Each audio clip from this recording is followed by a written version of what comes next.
साथ ही कई माता बहनों को गर्भ आ जाता है, पेट में गर्भ पात्र हो जाता है, धड़कन नहीं आती है। इस महीने में 4-6 फोन मेरे पास आए। तो उस अवस्था में क्या करना है, एक भोजपत्र लीजिए, लाल पेन से 4 कोने वाला एक बॉक्स बनाइए।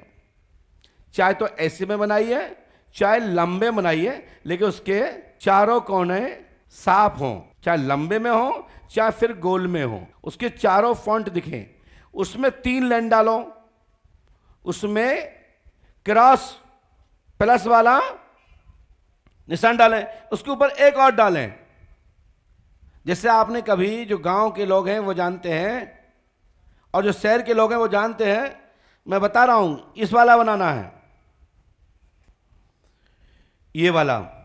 तो इसको हमारे यहां कई बच्चे लोग इस वाली पत्ती पे गोट पड़ा खेलते थे।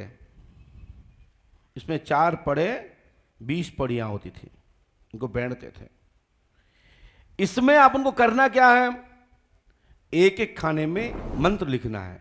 वो मंत्र होगा ओम रम रम रम रम रम रम, लास्ट का बीच का बचेगा हुम फट स्वाहा। इसको बना करके अपने बाजू में पहन लें। आप कैसे भी डॉक्टर ने बोल दिया हो कि ये बच्चा 8 महीने में नीचे आ जाएगा, चू जाएगा, समझ रहे ना, ये पुरानी भाषा है, तो नहीं, 9वें मंत्र में ही शुभ संतान देने के लिए वह मंत्र बाध्य हो जाएगा और आपकी रक्षा करेगा, कवच रखेगा और आपको ताला डाल देगा मुख पर, और आपका बच्चा अच्छा पनपेगा, स्वस्थ और निरोग होगा, खूब ब्लड चढ़ेगा और अच्छी बुद्धि, योग्य संतान आपके घर में समय आने पर जन्मेगी। अब इसको कमर में नहीं बांधना है। जो कमर में बंधवाते हैं ना, वो सात्विक शक्तियां नहीं है, वो अधोगति वाली शक्तियां हैं। लेकिन क्रिया वो भी है, मैं उस क्रिया का खंडन नहीं करता हूं। इसलिए नहीं करता हूं कि विद्या 2 होती है, एक होती है तामसिक और एक होती है सात्विक। दोनों के काम साधक गण अपने अपने तरीके से काम करते हैं। ऐसे अवस्था में मैं किसी साधक का विरोध नहीं करता। लेकिन हमारा जो भी यंत्र होता है, जो भी टोटके होते हैं, जो भी मंत्र होता है, या तो हाथ में पहनो या बाजू में बांधो या गले में डालो। ये हमारी शक्तियों की, हमारे यहाँ के जो भी विषय बताए जाते हैं इसी प्रकार के बताए जाते हैं।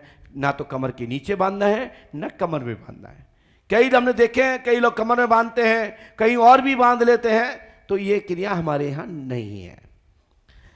बाकी की बहुत सारी जड़ी बूटियां भी हैं, वो भी हमारे यहाँ जो बताई जाती हैं अथर्ववेद के आयुर्वेदिक पद्धति के माध्यम से।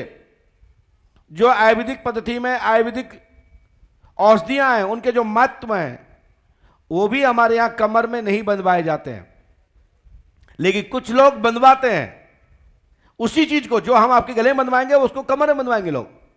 वो विधान है, क्योंकि हमारा विषय है गले में बंधवाना, हाथ में बंधवाना, क्योंकि हम लोग हनुमान अखाड़े से जुड़े हुए हैं और हनुमान अखाड़े में हनुमान शक्ति ऐसी क्रियाएं जो मर्यादा से बाहर हों, जो देव शक्तियों के तुल्य बांधी गई हों, वो कमर के नीचे नहीं बांधी जाती है। या तो कोई कालका, कोई काली, कोई मरगट, मसानी आदि क्रियाओं को बांधता है तो बांधता रहे, मुझे उससे कोई मतलब नहीं।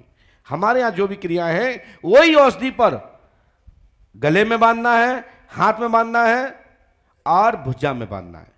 विशेषकर माताओं को भुजा में नहीं बांधना चाहिए, उनको हाथ में बांधना चाहिए। भुजा में ताबीज भी माताओं को नहीं पहनना चाहिए, क्योंकि हनुमान जी का माताएं भुजा में नहीं बांधती हैं, वो गले में लटकाना चाहिए। हमारे यहाँ बहुत सारी मर्यादाएं हैं, बड़े बुजुर्ग लोगों के अपने गुरु मुख से सुना, वही मैं आपको बता रहा हूं। अनेक अनेक हमारे पास एक टोटके हैं जिनको मंत्र की जरूरत नहीं, जगाने की जरूरत नहीं, मात्र करने मात्र से काम होता है। राघवेंद्र जी,